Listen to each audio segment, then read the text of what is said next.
Hello friends, Allison here. Welcome back to my channel. Are you ready for another October daily layout? I have a new Traveler's Notebook layout to share with you today. It is for October daily. And this one, the story that I'm sharing, is all about reaching the time of year that I turn on the furnace. So I ran with the colors that were in my photo for this layout. It is blue and red and white heavy, and so that is the colors that I ran with.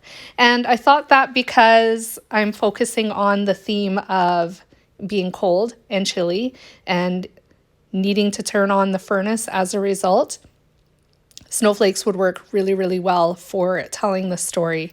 No, it has not snowed yet, but I still think it works to highlight the story. And also there's snowflakes in my pajama pants, so it totally made sense.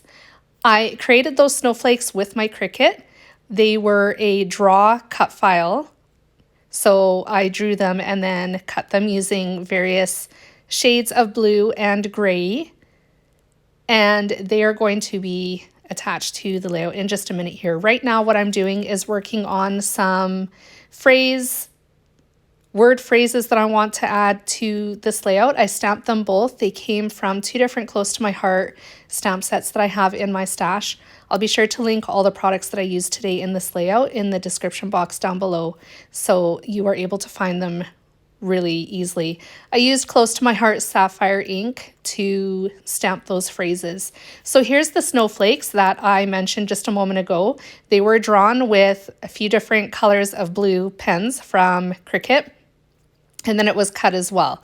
So I drew and cut a number of those, all in different sizes. 3 are going to go on the left-hand page, which is what I'm working on right now.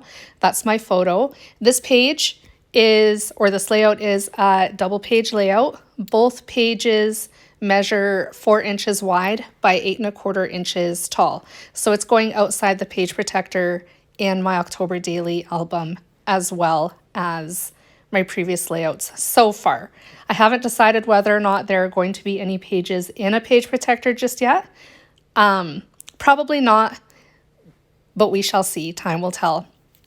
So I have my snowflakes adhered. The one snowflake was adhered with a foam square just to lift it up off the page a little bit and give it a little bit of dimension. And then my phrase that I stamped, which says documented, is also popped up with smaller foam squares so that it's the same level as the snowflake it's attached to.